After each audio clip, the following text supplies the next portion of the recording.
for my father in particular, the only way to build the American dream was through entrepreneurship. So they bought their first convenience store, actually a gas station in Texas. Even as a young kid, like after school, we'd go to the stores. After school, on the weekends, I'd be helping my parents stock shelves. Whatever was needed, we grew up in the business. And so I look back at that, and my brother and I always say, like, that was our MBAs, watching our parents work hard.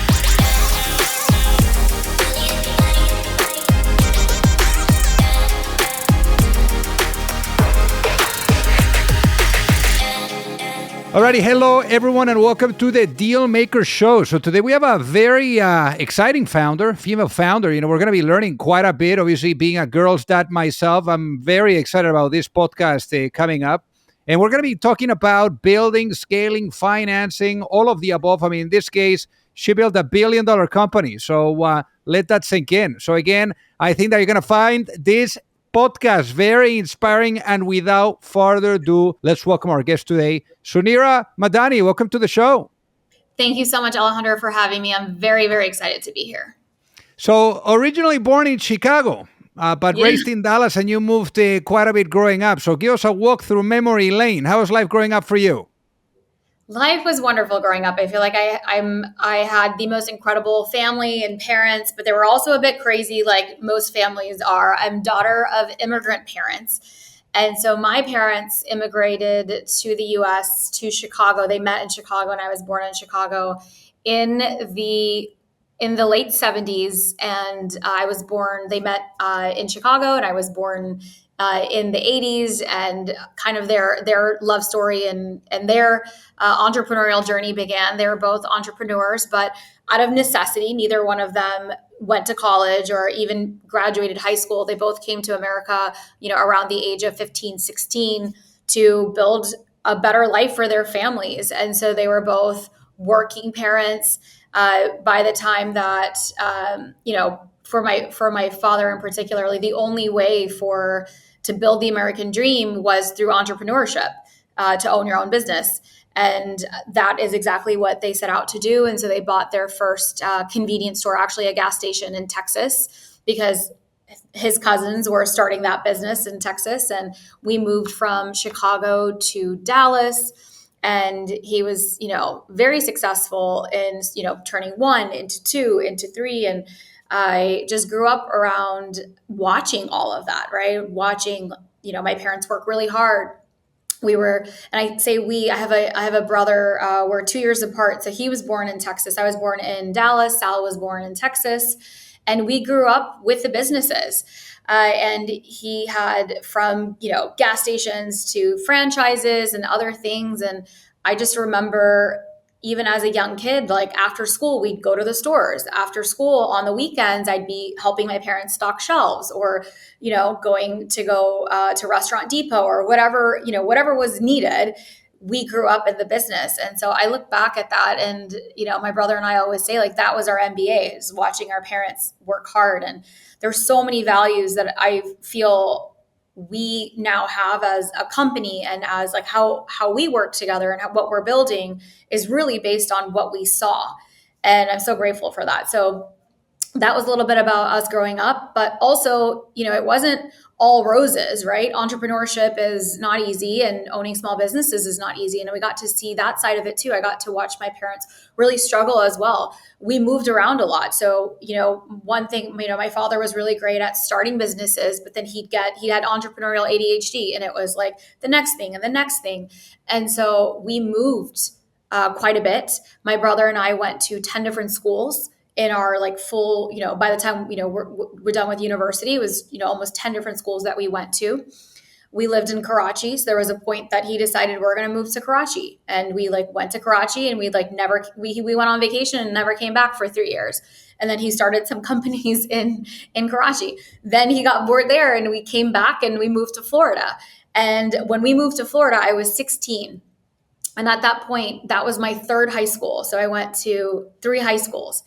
And there was so many things that were wonderful, but that was one thing that, was a huge part of, I didn't want to leave. I didn't want to move again. So I ended up going to University of Florida. I got a full ride with UF and went to UF. And from there, kind of settled back in Orlando, and I haven't left. So it's been 22 years that I haven't left Orlando, and Well, one thing that's kind there. of like where my journey is now. But it was a huge part of, because I was like, okay, I'm here, and I'm not moving. So Well, my one thing husband there is for here, my you, family is here, all dealing of with it. uncertainty, Sunira, Yeah, is one thing that really comes to mind because obviously after, as you were saying, being in 10 different schools by the time you were done with university, it's new friends, new environments, new everything. yeah. I guess, what do you think that taught you about uncertainty? Being able to be exposed to uncertainty so early on in your life. Yeah, I mean so much. I think there are so many great things that came out of that, right? I feel like we learned very quickly how to adapt. We learned how to make friends. Like those are amazing skills. Like I feel like I can go into a room and make friends with anyone, and if I wasn't able to, be charming or be funny or be kind or to be all those things, then I'd be alone at the lunch table. And so you learned how to kind of fit in and to and to adapt to that. So yes, there was uncertainty, but what was really great, though, I will say, is there was uncertainty maybe in certain aspects. One thing that was really stable, though, was our home life. One thing that was really stable was my parents. One thing that was really stable was our safety. One thing that was really stable was financially. I felt I never had to worry. Like we never had financial instability, even through so much of the chaos. I'm so grateful for that. The only thing that I was required to focus on was to get a great education.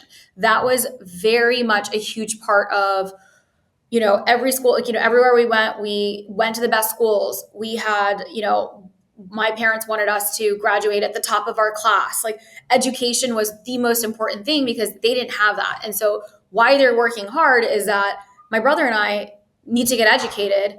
We can, to go become and to be anything that we want to be. That was their American dream, was that we didn't have to figure it out. They figured it out so that we can truly have an opportunity to be anything that we want to be.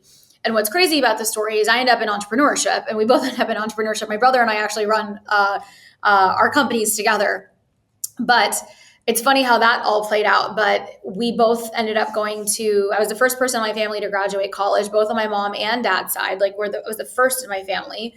Got a degree in finance and marketing as well. Sal got a degree in finance and leadership, and we went off to go work in corporate paths. And after corporate paths, after a couple years of working in corporate, is how the first business came about, which was Stax Payments. I'm sure we're going to talk about that.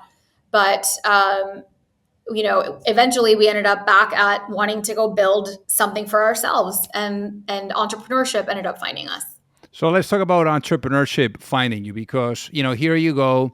I guess, the corporate route, I'm sure that your parents were like, oh, like finally we got kids now that, they have the stability, the 9 to 5, all of that stuff after going to college as well. As you said, the first person going to college in the family.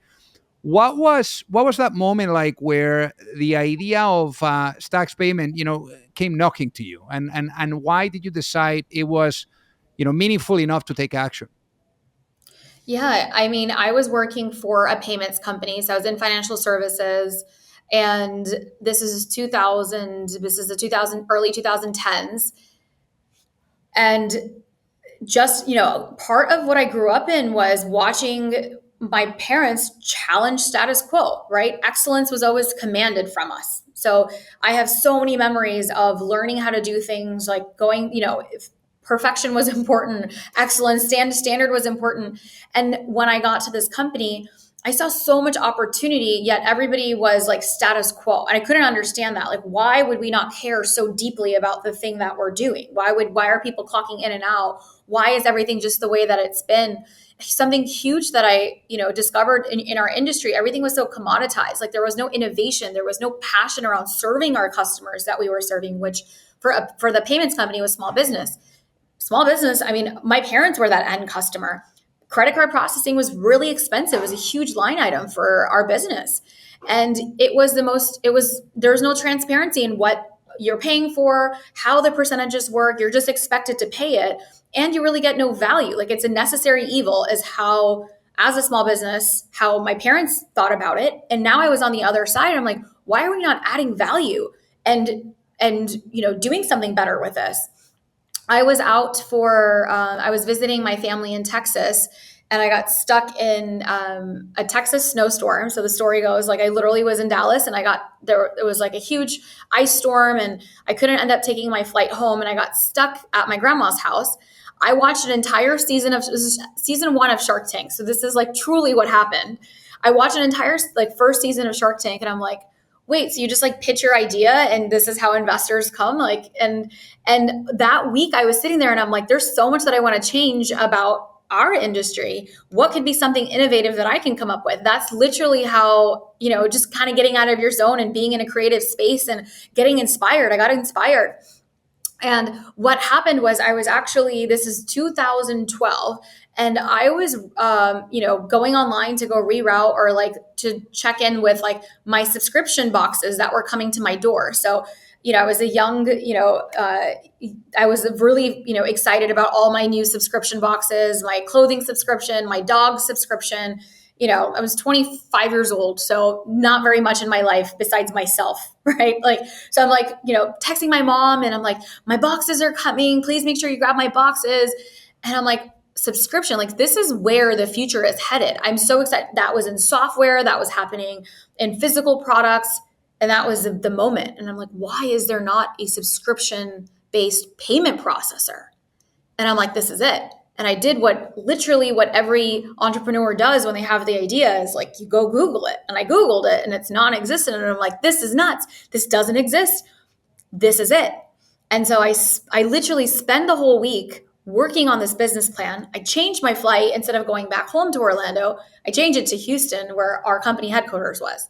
And I'm really great because I know how to get a seat at the table at getting attention and getting a meeting. That's something I can get into every room. I have no problem with that. Got the meeting with the executive team. Of course, there's no women that are in the executive positions, leadership, only the women. And I was working, as a, territory sales manager. Like I was in sales, and all the other women that were working were either in sales or in customer service positions. Like nobody was in leadership. And I get to this meeting and I give the best presentation, Alejandro, of my life. And I knew in my bones that this is going to be something. And their response was crickets. It was like, this is never going to work. Why do you think that we should invest in technology? Why would we want to give a flat subscription, give away 40% of our margin to go get more market share? Little girl, we love your big ideas. Go back to your box, right? That's how I left feeling that meeting. And I left and I was just crushed. And I end up going back home and I go back to Orlando, and I literally was like, so just what am I going to do? How can I go back and work for this company that not only doesn't just believe, like I wasn't ever going to be heard. I would have to go back to the status quo. And part of being like, I don't know, there's like this DNA that you have as like immigrant kids. Like, I don't know, you challenge stuff. You want things to be better. Like, why doesn't everybody just want it to be better? And I get home and we're having, it was Sunday dinner at my parents' house. And my brother also happened to be there from California. And my dad looks to me and he goes, Sonny, that's my nickname. He goes, well, why don't you just start the company? I'm 25. And I'm like, Dad, where do I go find Mr. Visa? Like, how do I go start a payments company? How do I go build technology? And he goes, somebody else figured it out. You can figure it out. And that was it. And so I quit my job. And I also think that, it's timing, right? I mean, when you're that young and I have no kids, I have no responsibility. Yeah, I have no financial responsibility. You can take risks. And I'm so grateful that I took the risk. And that was the start of the company. And within the first year, Sal came on board to come join me. He left his job and we both started building. And from just us, just the two of us, grew it to 40 billion in payments in the platform that we created. We onboarded 40,000 small businesses, 400 employees. We did, we never raised any capital, went from being rejected for the first, there's so much to unpack in it took 10 years of this journey. but we did our seed, our A, our B, our C, our D. We recapped the business. We exited the business in 2021 north of $1 billion. So it was a wild ride. And it was a 10-year ride, and So I'm what really what proud of it. what was that moment like? When you exited, the company for north of $1 billion. I mean, Oh, my that goodness. was probably the feeling. What was that process like? What was that journey like, going through something like that? I mean, it's a lot. Like, I mean, it's hard to unpack, right? Like, I feel like I could sit here and share so much with your audience. I would say that, I mean, it was a very proud moment, right? I mean, for so many reasons. I didn't know I could go build $1 million business, let alone $1 billion business. But our hearts were in the right place. Like, we never did it. We really wanted to serve our customers. We wanted to be disruptive. We always invested in people. We always invested in technology. We always invested in the right things. Like, and I felt like we had, you know, it takes a lot to go build $1 billion company, a lot of execution, a lot of everything, right? To go from zero to 100+ million in recurring SaaS revenue. Like, that's what it was. Reaching that milestone is every tech founder's dream. Like, that is what textbook incredible. Like, this is what is the epitome of startup success. And so I feel very proud of it. I feel very, very grateful. And at the same time, I felt like it meant a lot. Like, it really was. I felt like it represented. It wasn't about the dollars in the pocket. We did incredible for our team too. Like, we made over 30 millionaires on our team.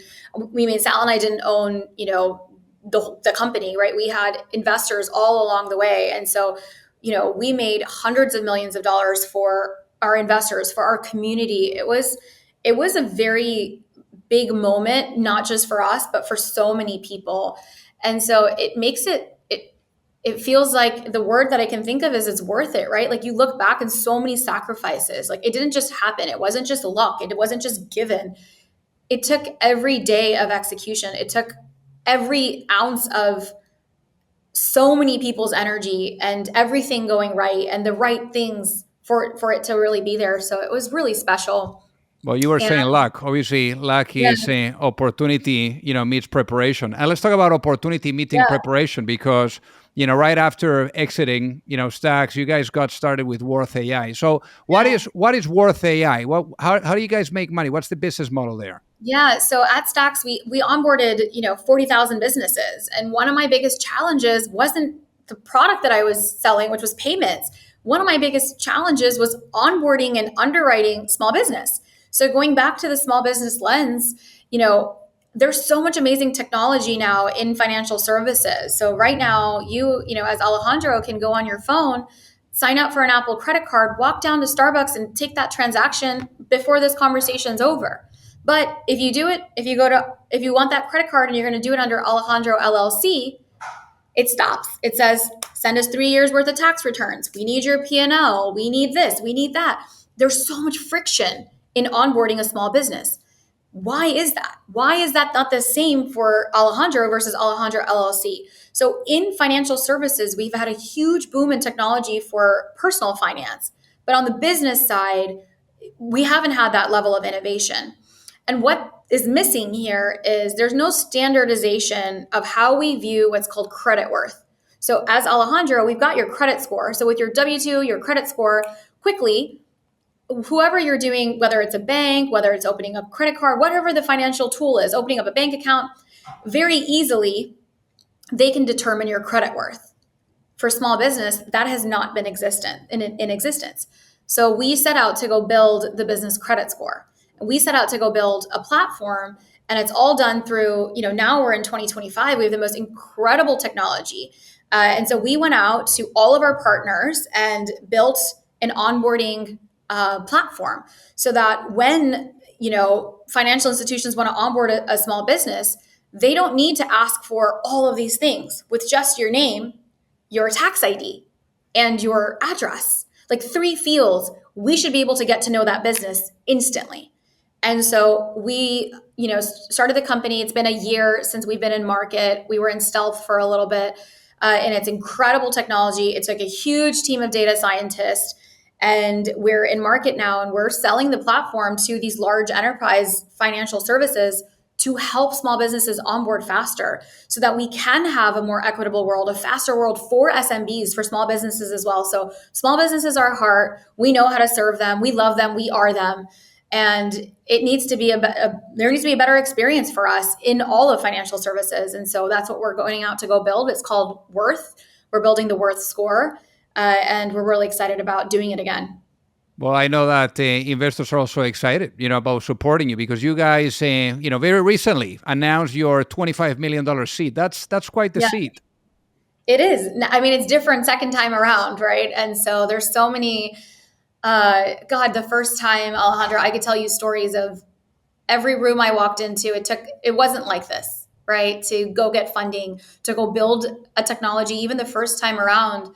As a woman, we were three minority founders in the last company. Less than 2% of venture capital still today goes to women founded companies, and even less than 1% goes to minority founders. There's a huge gap, and this time, we have credibility, and now we get to choose our investors. So the investors that are back at the table, we've gotten to say who believed in us the first time, and so it's a really. I'm so excited to go build again. There were amazing things that we did on the first journey, but there is a part of us like we want to go build something that really changes the world. And I do believe that if we can give small businesses access to their credit worth, like right now, it's always been determined by the banks, by institutions. Everyone controls that. And if we just empower our businesses and people like us and my parents and half the country, like we need transparency and we need to give them the tools to succeed. I think it's going to be transformative. And so we're just excited for a much broader mission and to do it again. And we know it requires capital. And so this time around we could say, hey, what is it that we really want? We want to go, what is it going to take to go build and to go build fast? We have the playbook, we know what we're doing. And we're going to be at it again to go build, hopefully another $1 billion business here in a shorter amount of time. So you said it, obviously, it's different now when you enter a room. So why did you choose the investors that you chose, to bring along in this journey? Because now you have the opportunity, having done a $1 billion plus business, now investors see you with a different eye. So why did you choose the investors that you did choose for this? It's super simple. It's because I love the humans behind them. Like, that's it. Like, I believe business is personal. Everyone always told me that it's not personal, right? But it is. It's the most personal thing that you do. I spend more time here than anywhere else in my life, right? Besides my family. It's my work and it's my family. It is personal to me. And the people that I want on this journey, I want to have fun with on this journey. I'm doing it again because I'm a builder. We're innovative. We're young. We're creative. We want to go do big stuff.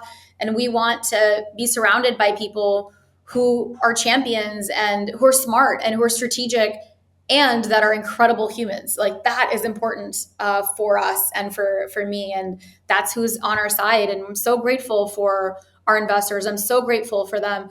These were the investors that believed in us when no one else did. And that's really just so special and so important to Sal and I. So let's talk about the vision, because obviously those investors, they're betting on vision.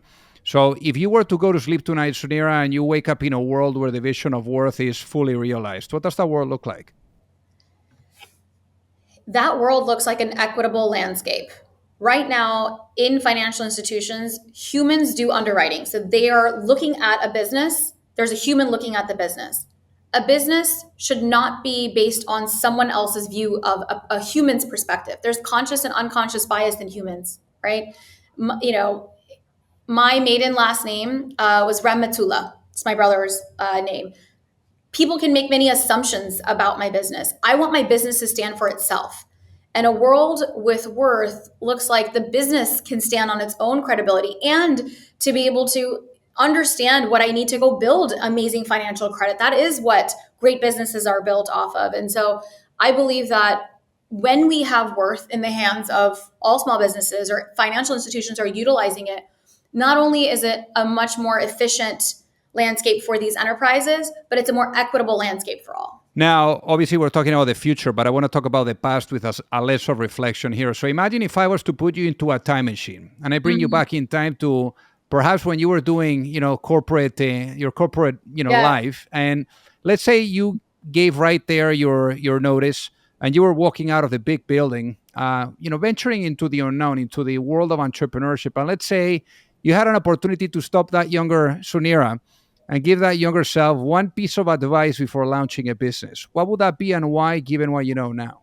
Oh, if I can go back and tell her one thing, I would say to know your worth, to believe in yourself. It's so hard when uh, I feel like I had a lot of self doubt, and I think it took the support of many around me to constantly like get me through.